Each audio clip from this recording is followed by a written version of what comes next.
All right, welcome back to the Served podcast. Mike, producer Mike, this is a big day for you. I don't want to make it weird, but we have your favorite player in tennis. Big time fan. The Danimal is joining us on Served. Danielle, how are you? I'm good, Mike. I didn't know I was your favorite player, so This is great. I'm super excited to come on the podcast. I mean, I've heard that I've been in a lot of the discussions and have enjoyed listening to some of the podcasts. So I wanted to get on here, and especially after Andy was my first doubles partner. Fun fact, Andy doesn't remember it, but I think I was like 10 or 11 years old. Courier's Kids Foundation. I was part of his little group in St. Pete, Florida.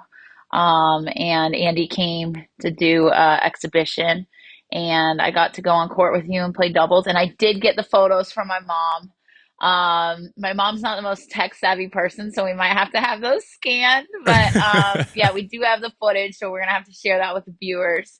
So thank you for having me on the podcast. You were one of my favorite players, and I'm embarrassed to say this, but I used to, because your manager kept in touch with me after I got to play with you, and he would congratulate me on all my little tournaments. So I obviously became a huge fan, and I would clip out your articles and when had the fastest serve. And my mom has the little notes and those scissors with like the weird shapes. And I would cut it out in a heart, and I'd put, wow, Andy, 153 miles an hour. Love you. This is actually skin lasering. It's not me blushing. Just so we're clear. But yeah, so producer Mike is very upset that you told that story, because to give you background, we basically started this podcast and no one on our team really knows anything about tennis. Producer Mike comes from UFC, NFL, and so has become a tennis fan, in the last 4 months, understood majors, but he's like all Danimal all the time. Loves the Danimal. It's the energy. It transcends tennis. Is it similar to the UFC a little bit? Yeah. Actually, I would say yes, you are. Actually, yeah. That's funny. You wear it on your sleeve, and I love it. I actually wanted to add, because I was on TC Live last week with Coco Vandeweghe, and it's weird because the way she explains your energy on air, she's like, you win Miami, you show up in Charleston, you're kind of solo, and you're like, I don't know, we'll give it a go, and then you go win that tournament too. So it feels like there's kind of a laid back thing off of the court, but that is not what it looks like when you are on the court. It is very intense. Is that an accurate portrayal of the two? Are they opposites? Yeah, I mean, I feel like I'm totally opposite on the court versus away from the court. I mean, and a lot of times when I'm away from the court, I'm like, wow, I really don't know how I'm cut out to do this, because I think sometimes I'm too laid back. But then when I get on the court, I really channel like the physicality and the emotional energy that I need to play with. And I think it takes a lot of people by surprise, because I mean, I'm definitely not like a stereotypical tennis personality, especially like on the women's side. And certainly not Miss Goody Two Shoes. And nor do I try to be that. I have a big personality, and I feel like growing up as a kid, I was always in different like clinics and groups and playing at the park against like the 4.5, 5.0 men. And a lot of that is like banter. And, even though I don't get to do that, like when I'm playing professional matches, I feel like a lot of times I'm certainly thinking it. And I think that comes out on court. I even banter with myself or banter with like people in the crowd. And for me, it's all fun and games. I mean, I think for sometimes people watching, they're very offended. Wow. I mean, I think everyone's offended about everything. Really, I understand like me, and they don't really like know me away from the courts to know that like most of the time I'm just joking. It is interesting because you say it's different, and it's so funny how people can consume people's on-court behavior, right? So I think of Andy Murray, who's like on the court, he is all of those things, yelling at his box, doing all these things. Then off the court, he's one of the most intelligent, laid back, kind of calm. You don't see him get worked up about anything. And it's just this, I'm kind of easier off the court than I was on the court. I had a little bit of Danimal where I would just like to yell at random Spanish fans when I was playing when I was playing in Madrid. But it is interesting, kind of how that manifests in the way people view you, even if it's just not the way you live 97% of your life.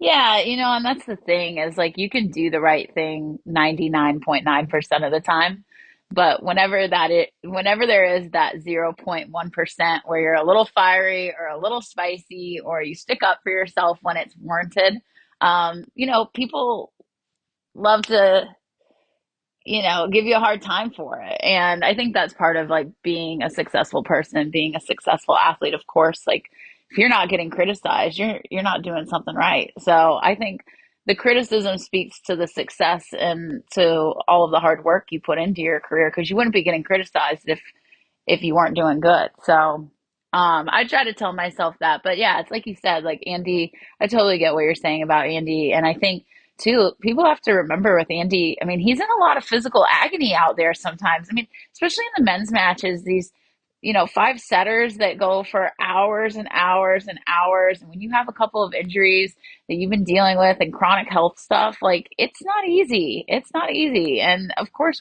like you're not going to be going out there with a big grin on your face and just going, oh, thank you, and I'm just so grateful. You're going to have moments where you're mopey and things don't feel good and you might be griping a little bit. That's just part of it. It's like that in any profession, but I think in our lives, like we have the cameras on us, and then you have the people sitting in their basement judging. Yeah, exactly. I want to give Murray all the credit in the world. I'm effusive. I think he's probably the highest IQ guy that I ever played, which in that generation is certainly saying something. But he was just as mopey when he was 20 and healthy. I'll tell you that much right now. Like we're putting on the table, but I love Murray. I think he's the best, but he's the example I use as someone who is just very, very different than the way you would think he is based on the way he presents on the court in all the best ways. Considerate, aware, all of those things. So this year in your storyline is so interesting because in the history of time, I don't know that I can remember someone saying, okay, this is it. This is my last year. And then playing the best they've potentially ever played. Like, I think that is the hook. I told producer Mike that my family, my kids, my wife aren't really that knowledgeable about tennis. My wife barely liked watching when I was playing. But it was when you were playing the final of Miami, we have like a Sunday dinner where my wife's parents come over and we all kind of go out, and I was like, hang on, I want to watch the end of this match. I have to watch this. It's such a cool story. And I started kind of explaining, that you had said this was your last year, and then you got on this run, and this was like a huge tournament and would be the biggest title you had won. And then we talked about the way that you kind of play. It draws people in, the emotion that you use. It's digestible for not just tennis fans, but just humans, right? People that maybe like sports. And I have an 8-year-old and a 6-year-old. They sat down and were dialed in. They could kind of feel your emotion each time. My in-laws were there. My wife was there. And it was just, I think the story is so unique. Walk us through how it's been from your perspective, from saying this is it to the whirlwind that was Miami, Charleston, and the level that you've reached kind of since that announcement was made in January. Yeah, well, I mean, following up my retirement announcement with 2 titles definitely has felt good. And I mean, I think everyone has a different way they envision going out with their career, but I want to go out playing my best tennis. Obviously, I've spoken about my goals outside of the court and want to start a family and have kids. And that process starts a little bit earlier for me because of some of the health challenges that I've had. And I feel like in a lot of ways, I've been on tour forever. I'm like, wow, I really feel like I've been out here for ages. And then in other ways, I'm like, wow, back in 2017, I wasn't even in like main draws of slams. Like was just getting out of college, just getting my pro career started, playing a lot of ITF tournaments and building my ranking. So, I look at some of the girls that are a lot younger than me and they have a lot more experience, some of them, than I do because they have been playing longer. Um, but at the same time, I'm just kind of at that period in my life where I'm ready for the next chapter. And, I think a lot of people have been really taken back by the level that I've played at the last couple of months. But I really think a lot of times when you make little improvements here and there, and then you start to piece it all together, it makes all of the difference in the world. And I think that that's kind of what happened is I lost some close matches at the end of last year and the beginning of this year against Iga in Australia. Matches coming down to just a few points, a few games, a few shots that may have I missed by this much, and a few shots that my opponents may have made by this much. So I just kind of feel like at this point I've been working so hard at improving little areas of my game just by like 2%, 5%, like just little by little. And I think it just all come together for me. And finally, I felt like some of the things that I've struggled with on court with my tactics and technically, I've been able to figure out. And I think part of figuring out some of this later in my career is because I do travel by myself a lot. I do get to have the help of lots of people that I'm close to, but I don't always have a consistent team around me. And so a lot of the evolution of my game has been figuring things out on my own. I haven't, had like the same consistent voices and messaging over the years and have worked with different people at different times. And I feel like I've had to kind of figure out, okay, like how can I, start making some of these shots in high pressure moments, and how can I get more consistent at hitting it like this close to the baseline or this close to the side of the singles line and hitting those shots accurately in big moments and having the confidence to do it.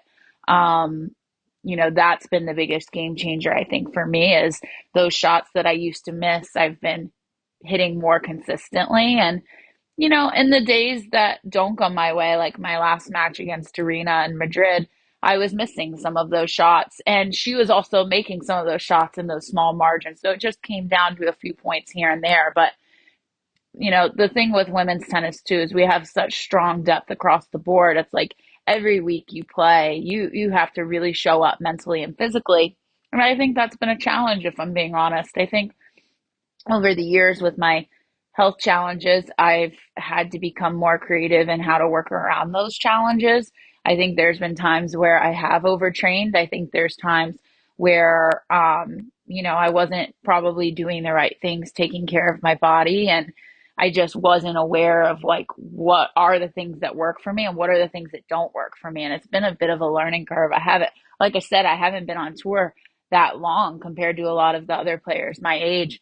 And so it's finally clicking for me. And it's pretty late in my career for this to be happening. I wish, in some ways it would have happened a little bit earlier, but at least when I'm all done at the end of the year, I can look back and say, wow, I really put my best effort to try to figure these things out and get the most out of myself as an athlete. So I'm really proud of the improvements I've made, even though I would have liked them to happen a little earlier. Well, I mean, you say earlier, but obviously you went to college, and I want to talk through that process as well. But you kind of started playing on. You mentioned 2017 in the minors, and you kind of skipped the part where early in 2018 you make a quali and semi in Miami, and then all of a sudden you're in a slam final. Not too many years later, a slam semi, and then followed up with a slam final. So yeah, it was like semifinals, quarterfinals, finals. So.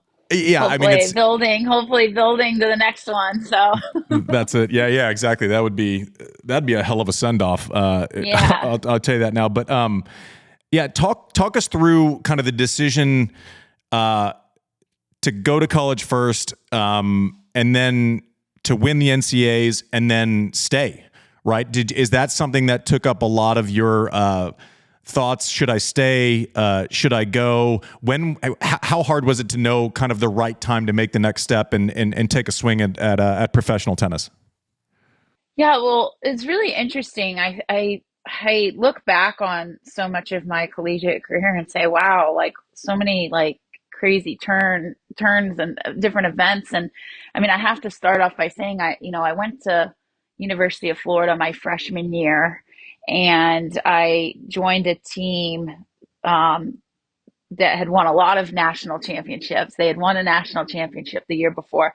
I think they were adding me and another freshman onto the team, and I think they were only losing one senior. So they basically had the same team that they had from the year before.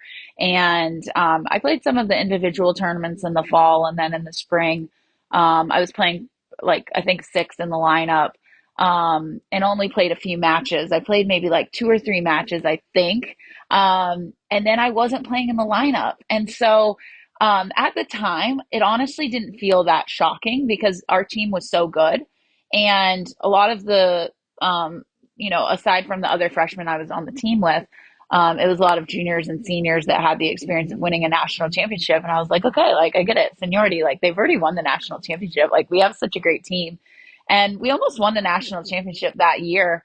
We lost to Stanford in the semis in a really close match, but it kind of like wasn't all that surprising that I wasn't playing in the lineup. But I obviously had some motivation and desire to kind of build a good career for myself. And I kind of felt like, okay, if I stay here, it's going to be like 50-50 on whether I'm going to be able to play in the lineup or not That's because crazy. Like that's a the people crazy that thing they to hear. recruit are so strong and like It's a I crazy just thing to hear you don't. say. It's a crazy thing to hear you say. Like I don't know if I'll play in the lineup on a college team. Yeah, and I think, I think it's safe to probably say that the coach at that time, I was definitely not the favorite and like that plays into Name stuff as names. No, I'm well. kidding.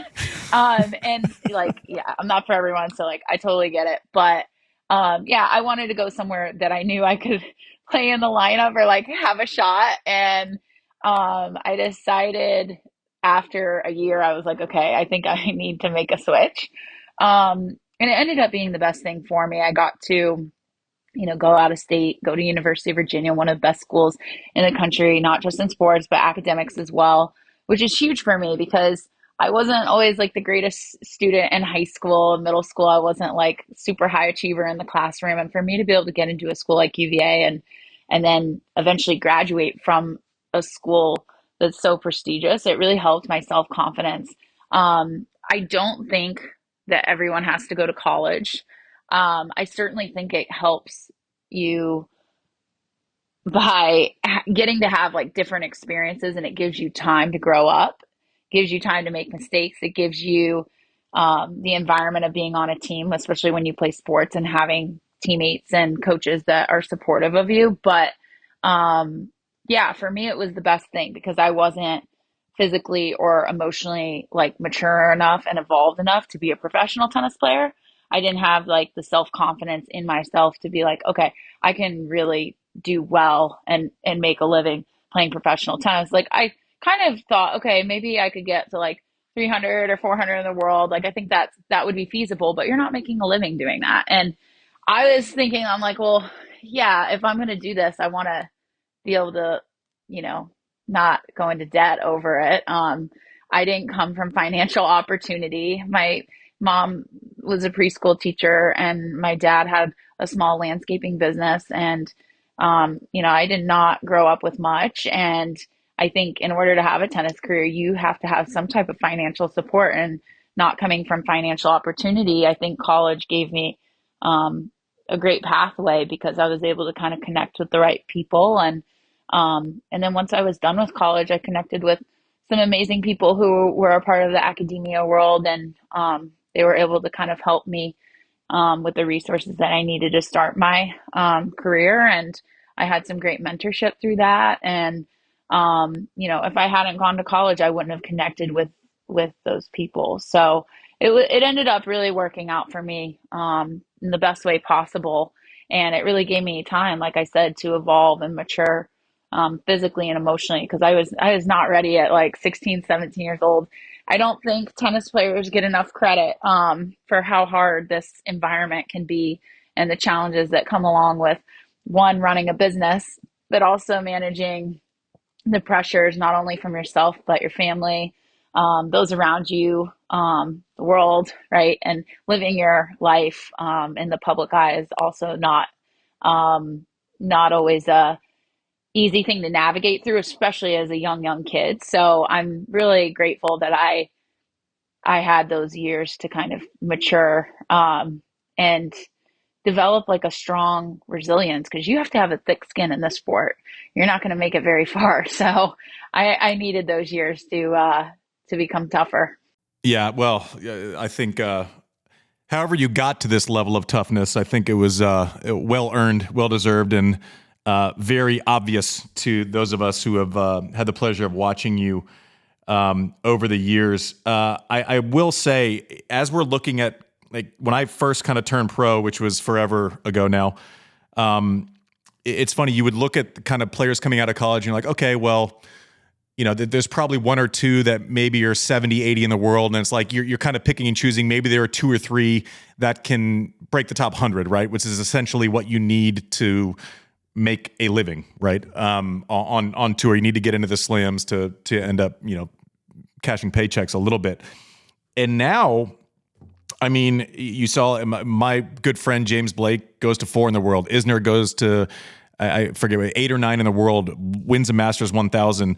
Ben Shelton comes out and he's already top 15. Even Peyton Stearns turns it around quickly to where she's somewhere around the top 50 right now. Danimal comes out and all of a sudden, Hey, and Emma Navarro too. Emma UVA. Navarro, Come gosh, on. I can't get in trouble with her again. Yeah, so Emma Navarro also, but it just seems like you're in a weird way. And I promise this has a point. In a weird way, the progress that you all have created, and I think it basically it has the potential to give someone the confidence that maybe you were lacking when you were first in college. It's like, okay, wait a minute.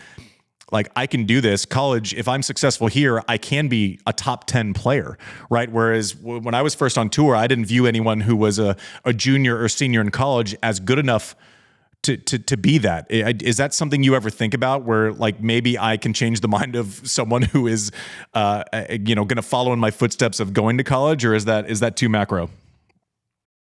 Yeah, I mean, I hope that I've offered some level of inspiration, but I mean, I just think it goes to show, like anyone, no matter if they're playing professional tennis or really in any industry standard sometimes isn't like the best thing. Sometimes it can be a great standard to set, but I think this industry standard of where, oh, like you need to turn pro at 13, 14, 15 years old and you need to have a Nike contract, or you need to have a racket contract at by the time you're 18, and you need to have an agent and all of these things. Um I feel like when you're that young, it's so hard to make those decisions for yourself. And unless you have a really great support system around you, you're putting in so much hard work, so much effort. You're getting compensated very well at the highest level. At the middle of the road, like, these people that are outside of the top 100 are also playing at a very, very high level, and they're not getting compensated very well and barely able to make a living, which is a whole nother discussion and issue. But that's a lot of pressure to have on yourself. And if you don't have the right support system to be able to help you navigate through that, good luck. It's a lot of stress and anxiety. And I think if you're on the fence of, okay, should I go to college or should I turn pro? I don't think going to college is ever a bad thing. And I think certainly when you have the opportunity, like I did, I earned a scholarship and was able to have it all paid for, and had great coaches that pushed me and challenged me and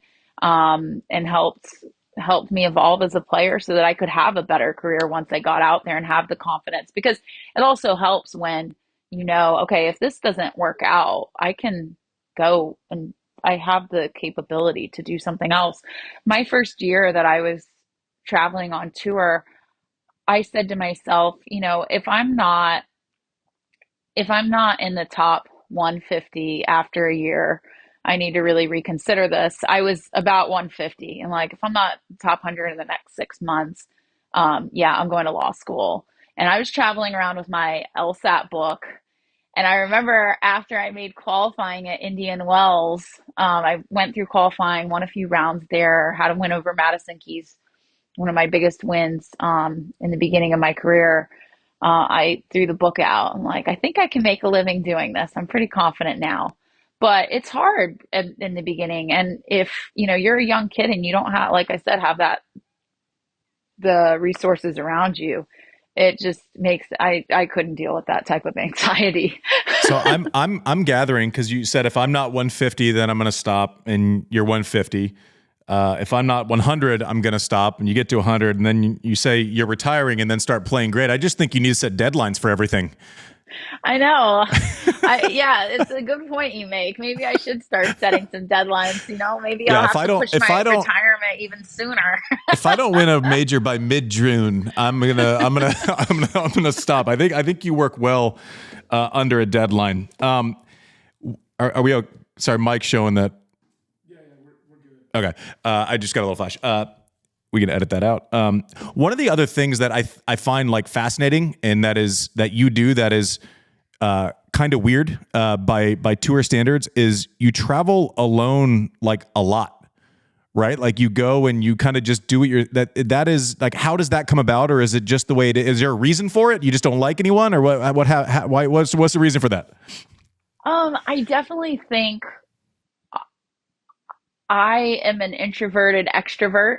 I think I'm an introvert in a lot of ways. I can be outgoing and talk to people, but if it comes down to like how I recharge and reset after long days at the courts and long matches and a long season, I think I do my best having like my space. And you know how it is when you're traveling with people and traveling with a big team.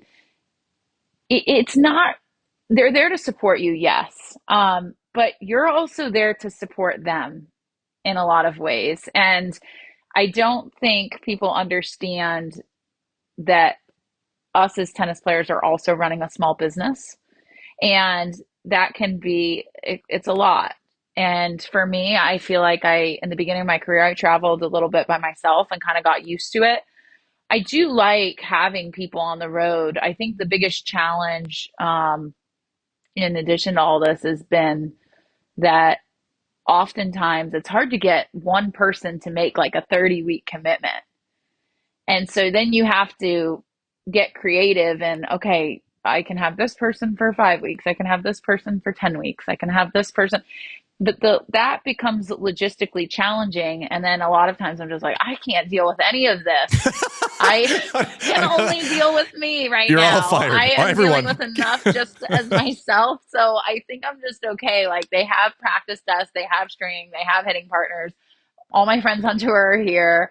Physios are here. Like I've got everything I need. And if there is like a week that's unique, I can try to find somebody that can come support me. But only if like, I'm not just like having a coach for the sake of having a coach or having a physio for the sake of having a physio. It all has to serve a purpose. And I've been really lucky over the years. Like I have had some consistent people that I have worked with, but obviously like they're not with me 365 days out of the year. So yeah, it's just finding the balance. And I think with me, I don't like the feeling of having an entourage around me. I had times where I did have like a full team with me, and well, there were some great memories and I enjoyed parts of it. It's a lot easier when you just have to worry about yourself. I like it. I love it's it. a lot easier when you just have to worry about one person versus like a whole team, especially when you're like the logistical planner. I love it.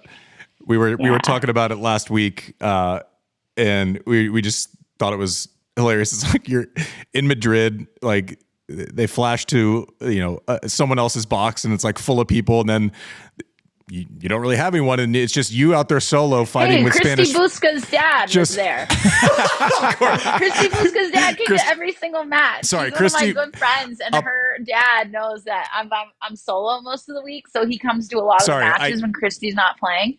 And he was Christy Visca's there dad. I every apologize match, and he was profusely. there even against Savolenko when that match like finished at like 1 a.m. So yeah, unbelievable. But yeah, I feel like I always have people there supporting me. Partly because they see me and they're like, "Hey, like, do you need like some Do type you of need a support because you're by do you need a yourself?" And I'm hug? like, "No, like I'm good." Do you need a friend? So then they want to support me anyways, which is really nice. So it's a lot easier, I feel like, to be social too when you are alone because when you're in your team, you're kind of focused on the team and like just like socializing with your team, doing stuff with them, going to dinners. But then when you're by yourself, like I don't know, like you go to dinner with people more often, you go shopping with a friend, like All I right, don't know, it's just different. you're starting to convince me. I'm starting to come around. Yeah, I'm starting to get it. Yeah, like what did you do when you were traveling? Were you Well, traveling with a big team? I had a coach and a trainer. But to your point, there was, I'd go to the U.S. Open and, parents and cousin. And so basically, even my agent, Ken, I wouldn't let them stay. I had to stay at a different hotel. So I would have my coach, my trainer. So it was just the three of us for most of my career. And it was like we had to kind of be siloed off, so I traveled with a small team for most of my career, not solo. Yeah, I yeah. do that a lot too now as I wish earlier in my career I would have done a better job of not staying at the Yes. player Never. hotels I never did it. because it is just it's like not a great like work life balance when Mm-mm. you go to like your space and then like you're in the elevator at like 11:30 p.m. or 12 p.m. and you're with so and so's mom or dad um that might be a little bonkers also. And yeah, and so like that's just like yeah, I think you need to look forward to like going home at the end of the Ugh, day. I couldn't And agree I more. think if you spend 24/7 like with it the work life thing going on, like it's Yeah. too much. Um I always said I so always said I didn't want to live my career at breakfast. Like I didn't want to have to oh like yeah. talk to someone who I was going to have to play in 2 days and try to remember the name of their trainer who I've met. Like, cause you have a million, like on tour, you have a million acquaintances, right? But Yes. you don't know anyone's middle name. Like you don't know anyone's middle name. Like, like there's a lot of acquaintances. There's a lot of, hey, how are you? Great. How are you? Great. And then it kind of past two questions. It's like, I don't Oh, know. I am We so share with you. space I feel often. like whenever I'm at like the player hotel too, like if I go down to breakfast, I'm gonna have like 15 different conversations Ugh. going on at once. And it's But it's like all the same when it's like conversation. 7 in the morning, I need time to wake up and have me time. I'm with you. I'm with you. So because obviously this is your last year, how much are we going to see you play this year? Are you have you thought about schedule? Is the schedule the same? Is it a full, or do you just not know yet? Well, in years past, like balancing the work life thing component. I mean, the travel schedule that we have is incredibly challenging for me physically, mentally, emotionally. Being someone that's an introvert and loving being at home and being with my dog and not doing a whole lot. Like being on the road doing this tennis thing is definitely it definitely pushes me hard. And there's been years where I haven't played more than like 8 or 9 tournaments, I think. This year I've played, I think, more tournaments than I normally would, like an entire season. But we have Olympics coming up, so wanted to kind of prioritize playing as many tournaments as I could to see, where I would end up with that. I'm in the race right now and doing well. So who knows? I might be able to go to Saudi Arabia at the end of the year, which would be so awesome. I've never been to that part of the world. I've been to, of course, like Abu Dhabi, Doha, and Dubai, but haven't made it to Saudi Arabia. I think it would be really cool to get to experience it and see it, and to make year end for the first time. So they're big goals, and I'll definitely have to keep up this excellent tennis that I've been playing, but I think it's worth trying to squeeze out a lot of these tournaments, even though it is a lot. But it's nice being like, okay, well, next year I won't, I'm not going to be traveling. I'm going to be at home. I don't have any tournaments next year, so I can play as many tournaments as I want right now. Yeah, we'll wrap after this. Give me one thing you think you'll miss about being on tour and one thing that you won't miss at all? Oh, it's hard to narrow it down to one thing. Well, don't let me stop you. You set your own parameters for the question. Um, One thing that I will miss about playing professional tennis. I mean, I have to say, I will miss the travel, I think, at some point because the experiences that I've gotten to have through playing professional tennis, I've gone to parts of the world I could have never dreamed of going to. And that's because of tennis. And it has opened up my eyes to so many things. I didn't have a passport until I was like 22 years old. Never had been out of the country, and to have traveled most of the world and to be introduced to different cultures and experiences. I mean, it's been the greatest thing, and I do love traveling. Definitely more on leisurely time than work. But yeah, so that'll be in the future. But I will miss the travel, I think. But at the same time, I also feel like there's going to be weeks where I'm like, wow, I really don't miss the travel because it's hard going from continent to continent and like never being on a normal sleep schedule and having a hard time, getting prepared in the best way possible with getting enough rest when your clock is just so all over the place with all the moving around that we do. Yeah, so it's weird. Like, I feel like there'll be times that I really miss the travel, and then there's gonna be times where I'm like, I think I'm good, just like being at home. Yeah. Well, good. What Listen, do you miss most about the continuity of the relationships that I care about, right? So like my best friends on tour, I just don't see as often now, right? Like, so we have kids and I have my home life and I don't see Marty Fish as much as I'd want to. I don't see my trainer who I was with forever as often as I'd want to. And you see kind of as time passes and you'll see as you get to the next steps of life, kind of that becomes like your orbit and your gravitational pull. And so I think I miss the people. I don't miss traveling. I don't miss the anxiety of having to play a match at all. I said, I don't know if I retired from tennis or I retired from waiting around. When you're fifth on and you have to, that part I don't miss at all. I've started hitting tennis balls again, so I still I think I have the innocent part of tennis back, which is nice because, every ball you hit for so long has an element of pressure to it. And so I like that being gone, and I just like playing the game now. But I know one other thing I won't miss. I definitely won't miss the people that have stalked me throughout my career. Oh, and you don't miss? Life difficult for me at times. Oh, that's weird. You're anti-stalker? That took a dark turn, but that's something I definitely won't miss. From a safety standpoint, I feel like maybe being at home, hopefully those people don't show up as often. Well, just make sure that your home address is hidden, I guess. But yeah, I could see where like I feel like anti-stalking is a pretty understand. It's a pretty understandable stance. It's a universal one. I think that's pretty universal. Except for I guess the stalker, but yeah. Well, you know what I say? I say, fuck those stalkers, get away. Anyways, Danielle, I think you've been one of the biggest stories in tennis this year. It has been so much fun to watch. You have checked a box in producer Mike's bucket list. Yeah. Okay. Wait. I've got one last question, Andy. What do you got? Any tips for me on court? For on court, not right now. I wouldn't tell you a damn thing right now with the way that you've been playing. No, right now, no chance. Fun. No, set yourself up in the middle of the court and just distribute the way you've been doing it.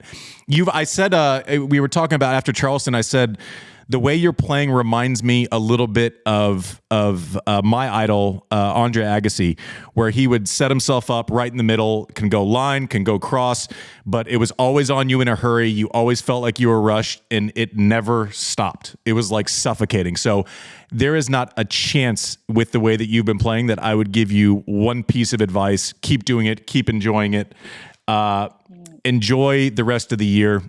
We've enjoyed watching you this year. It has been just phenomenal to see. I'm glad that people are kind of seeing, the post-match interviews in Miami and Charleston. I think you're really flashing the personality maybe more than we've been able to see before, and it's just been great to watch. Nothing but success. And then if you're bored in retirement, come and join us, and we'll have longer conversations. Yeah, that's what I'm hoping for, to do something with Tennis Channel after I'm done. So, Well, awesome. yeah, maybe I'll see you on air. We'll see you there.